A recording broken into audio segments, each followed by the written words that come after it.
I don't know if you've caught on, but Lawrence got a pretty lengthy record already. And then in 1974, look, I'm just laughing at how ridiculous this is.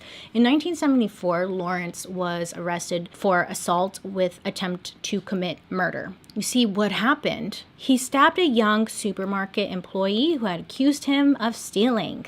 The supermarket employee had seen Lawrence stealing a steak, and he followed Lawrence outside into the parking lot where he calmly asked Lawrence whether he had forgotten to pay for that steak he was holding. Lawrence stabbed them in the chest. Supposedly, he barely missed his heart, but he stabs him in the chest, and then he attempts to flee, and then he was quickly restrained by 2 other supermarket employees. Now, the employee, luckily, thank God, had survived the stabbing. Lawrence was convicted of the lesser charge of assault with a deadly weapon, and he was sent to California's men's colony in San Luis Obispo. I'm getting tongue-tied today. So, in November of 1969, Roy...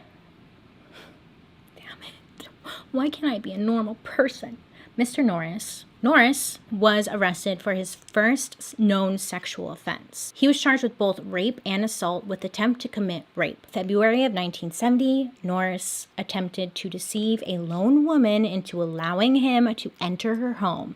And when the woman refused, he attempted to break into her house. And the woman called the police, who then arrested Mr. Norris. And then in May of 1970, Norris, on bail, for his latest offense, he then went on to attack a lady student he had been stalking on the grounds of the San Diego State University campus. Norris repeatedly struck her on the back of her head with a rock until she slumped to her knees before he repeatedly beat her head against the sidewalk. Shortly thereafter, Norris was charged with assault with a deadly weapon. He committed to a total of 5 years imprisonment.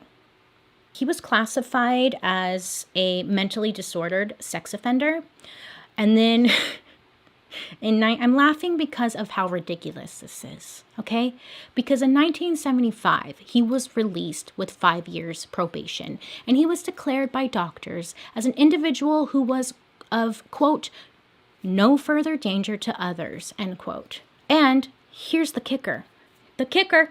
Just 3 months after his release, Norris approached a 27-year-old woman walking home from a restaurant in Redondo Beach, and he offered her a ride on his motorcycle. When she declined, Norris parked his motorcycle and grabbed the woman's scarf, twisted it around her neck, dragged her into a nearby bush, where he then proceeded to rape her. Now, the rape was reported, but they were unable to find Norris. They couldn't find him. He was long gone by the time she reported it. However, a month later, the victim was out. She was living her life, and she spots Norris's motorcycle. And she's like, oh shit, that's his motorcycle. She writes down his license plate number, and she immediately gave it to the police. Norris was arrested for the rape, and then 1 year later, he was tried and convicted for this offense. He was then sent to the California Men's Colony in San Luis Obispo. And while incarcerated at the California Men's Colony, Norris met and befriended Lawrence. Where two becomes one. Side note, because this pisses me off. Now, you think this would be the end of the story, right? Because so much shit has already happened between these two, right? You think this would be it. You think that would be the end of this story. Nay, I say. Nope, of course not. Stupid ass people letting them out. Sorry, I got a cookie to make myself feel better. Put it down. Lawrence and Norris, his name is Roy, but I can't say it, okay? Lawrence and Norris, they're in the same prison together. So they become, familiar with one another. Lawrence would say, they were acquaintances at first. They knew of each other. They saw each other. Lawrence would say that they only began talking in friendly terms when Norris taught Lawrence how to make jewelry while in prison. You get arts and crafts time. Then Norris would say that they became really close when Lawrence saved him from being attacked by fellow inmates on at least 2 occasions. So after that, they became pretty close. And what do close friends do? They sit around and gossip with one another and they tell each other secrets. And that's what they did. When they became friends, they started to discover that they had common interests. Norris also confided in Lawrence that the thing that really turned him on, he's like, let me tell you, girl.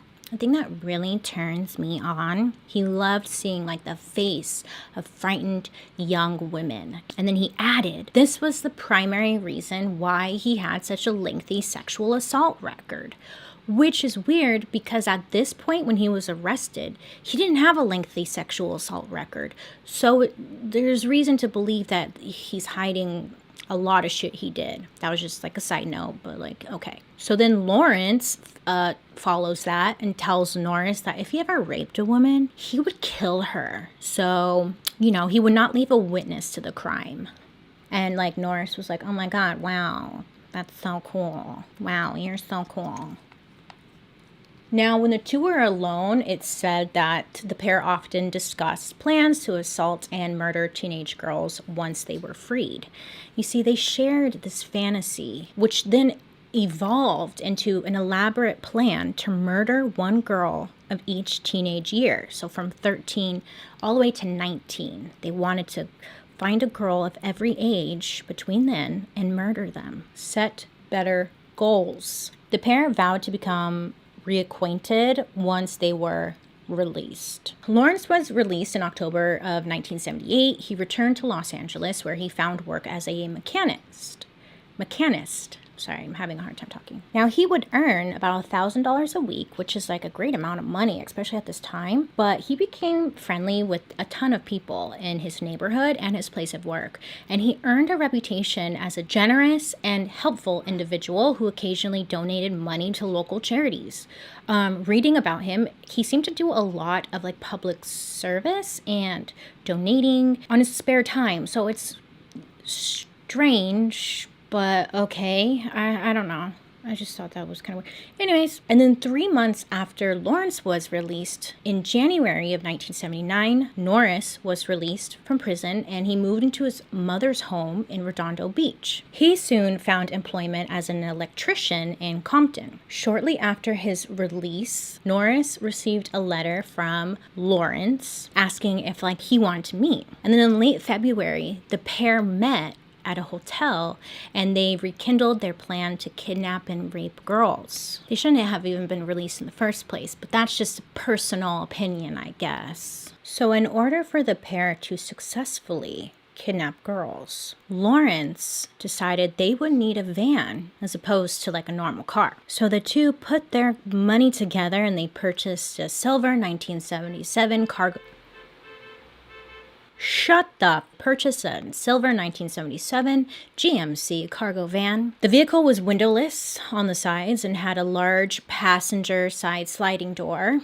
And according to Lawrence, when viewing this sliding door, he realized that he or Norris could, quote, pull up to a teenage girl real close and not have to open the doors all the way. Lawrence and Norris would nickname this van, quote, Murder Mac. Lawrence and Norris, they constructed a bed in the back of the van. Beneath the bed, they placed tools, a toolbox. They also had clothes in there, and then they got an ice cooler thing, and they filled it with beer and soft drinks. They would drive up and down Pacific Coast Highway. They would drive to the beach, and at this point, they just kind of were testing it out, flirting with girls, they said, having a good time. So not long after, they decided that they needed to give this van a go. They needed to try it. They needed to see, can they get a victim?